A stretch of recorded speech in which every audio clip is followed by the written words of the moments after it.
Hëna e plot në Akrep 1 maj 2026, çlirimi karmik i thellë, fundi i një cikli 2 vjeçar dhe rilindja jote e re. Të dashur miq, mirë se vini në këtë hapësirë të shenjtë ku bashkë do të zhytemi në një nga momentet më të fuqishme astrologjike të vitit 2026. Sot, më 1 maj, ndodh hëna e plot në shenjën e Akrepit. Kjo nuk është një hënë e zakonshme. Kjo është një hënë që flet drejt për drejt me hijen tonë, me atë që kemi fshehur thellë brenda vetes, me plagët që nuk i kemi prekur kurrë plotësisht dhe me ciklet karmike që po mbyllin pas rreth 2 vitesh. Energjia e Akrepit është intensive, transformuese e pamëshirshme ndaj gënjeshtrave që i themi vetes. Kur hëna bëhet e plot këtu, ajo ndriçon gjithçka që kemi mbajtur në errësirë. Është momenti kur universi na thotë, mjaft. Koha për të lëshuar ka ardhur.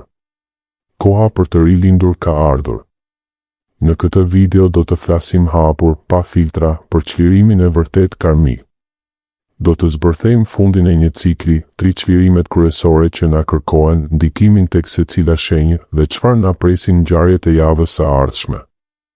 Nëse ndihesh i trazuar këto ditë, nëse ke ndjenja që nuk i kupton, nëse diçka brenda teje po të thërret të ndryshosh, kjo video është për ty. Para se të ndiqni këtë video, mos harroni të pëlqeni faqen tonë dhe të shpërndani videot miqve tuaj.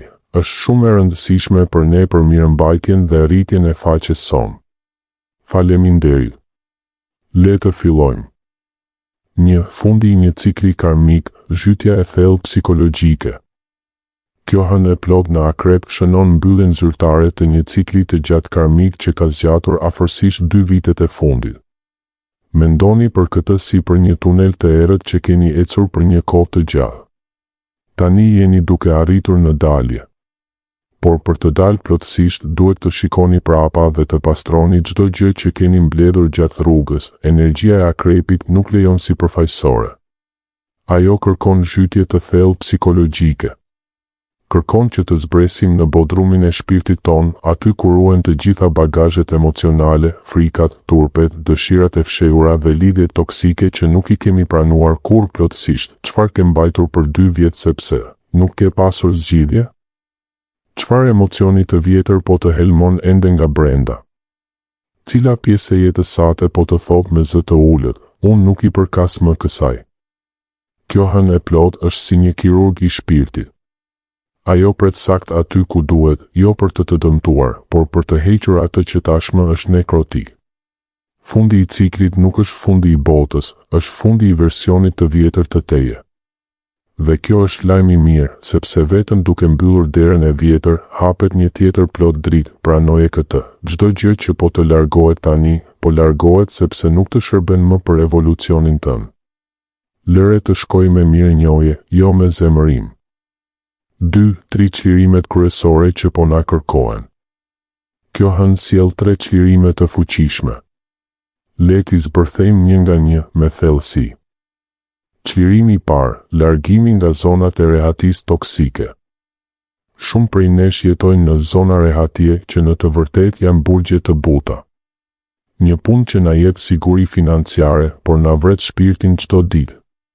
Një marrëdhënie ku jemi të sigurt, por ku nuk ka më dashuri të vërtet, vetëm zakon. Një mjedis mish ku pretendojmë se jemi mirë, por brenda ndihemi të vetmuar. Akrepi të pyet pa mëshirë. Pse po qëndron aty ku nuk po rritesh më?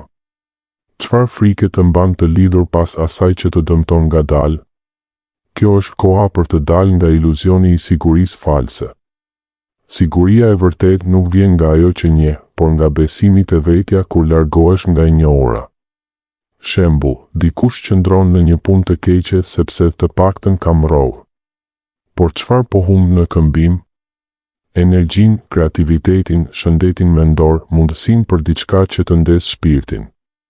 Pyetje për reflektim: në cilën zonë të jetës sime po pranoj toksicitet vetëm për ndjenjen e sigurisë? Çfarë do të ndodhte nëse do të guxoja të largohesha? Çlirimi i dytë, çlirimi i zërit të shtypur, aspekti Merkuri-Kiron. Një nga aspektet më shëruese të kësaj hëne është lidhja midis Merkurit dhe Kironit.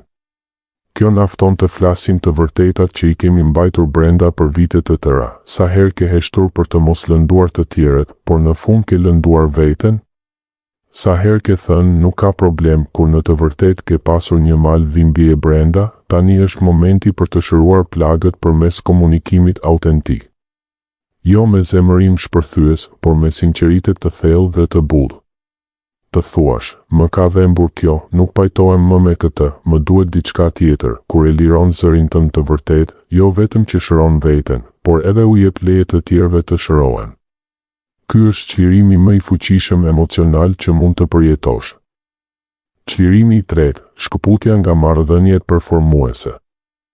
Shumë lidhje sot mbahen vetëm për dukje, martesët perfekte në Instagram, miqësi që ekzistojnë vetëm në sipërfaqe, familje ku pretendojmë harmoni por brenda ka heshtje të rënda. Akrepi uren falsitetin. Ai do thellësi ose asgjë. Kjo hën të pyet, me kë po lidhesh vërtet me shpirt? Dhe me kë po vazhdon vetëm nga zakon ose frikë se çfarë do të thotë bota? Është koha për të zgjedhur marrëdhënie me substancë, ato që të lejojnë të jesh i tërë, pa maska. Dhe për të lënë me dashuri ato që të kërkojnë të luash një rol që nuk të përket më. 3. Ndikimi specifik tek secila shenjë. Kjo hën ndihet veçanërisht e fortë tek shenjat fikse, por le të shohim shkurtimisht për secilën. Akrepi, ky është momenti yt i rilindjes personale. Identiteti yt po transformohet. Lëri versionet e vjetra të vetes dhe përqafo fuqinë tënde të re. Demi, fokus i madh te partneritetet dhe stabiliteti emocional. Disa marrëdhënie do të testohen thellë. Çfarë është e vërtetë dhe çfarë është vetëm zakon? Luani, çështjet e familjes dhe modelet gjeneracionale dalin në sipërfaqe. Është koha për të çliruar trashëgimin emocionale që nuk të përket ty. Ujori, transformimi thellë në karrierë dhe jetën publike. Imazhi yt i jashtëm po ndryshon. Lejo veten të duke si ai që je bërë brenda. 4. Ngjarjet pasuese, Marsi dhe Plutoni. Pas kësaj hëne të plot, energjia nuk qetësohet menjëherë. Më 4 maj, Marsi në kuadrat me Jupiterin sjell një shpërthim ambicie, por edhe rrezikun e teprimit. Do të ndjesh dëshirë për të vepruar shpejt. Përdore këtë energji me mençuri, mos u hidh në veprime impulsive, por mos e humb as mundësinë për të bërë hapin e madh. Më 6 maj, Plutoni hyn në Ujor dhe do të qëndrojë kështu për disa muaj. Kjo nis një periudhë të thellë pune të brendshme me hijen tonë kolektive dhe personale. Çdo gjë që u çlirua gjatë hënës së plot, tani do të integrohet ngadalë brenda nesh. 5. Këshilla praktike për këtë periudhë. Mbaj një ditar çdo ditë. Shkruaj pa censur çfarë ndjen. Kaloni kohë në vetmi, mbro energjinë tënde. Jo çdo njeri meriton akses të ty tani. Pranoje se lëshimi i të vjetrës është i dhimbshëm, por i domosdoshëm. Dhimbja është pjesë e procesit të lindjes.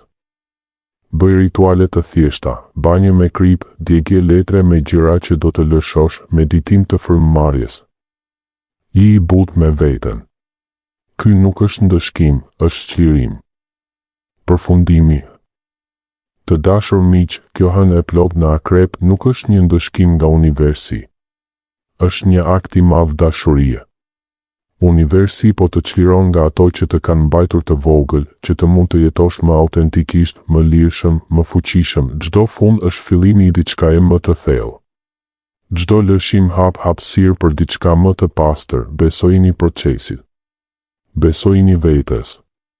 Dhe mbani mend, ju nuk jeni duke humbur, ju po ktheheni te vetja e vërtet. Faleminderit që ishit këtu. Nëse kjo video rezonoi me ju, ndani atë me dikë që mund ta ketë nevojë.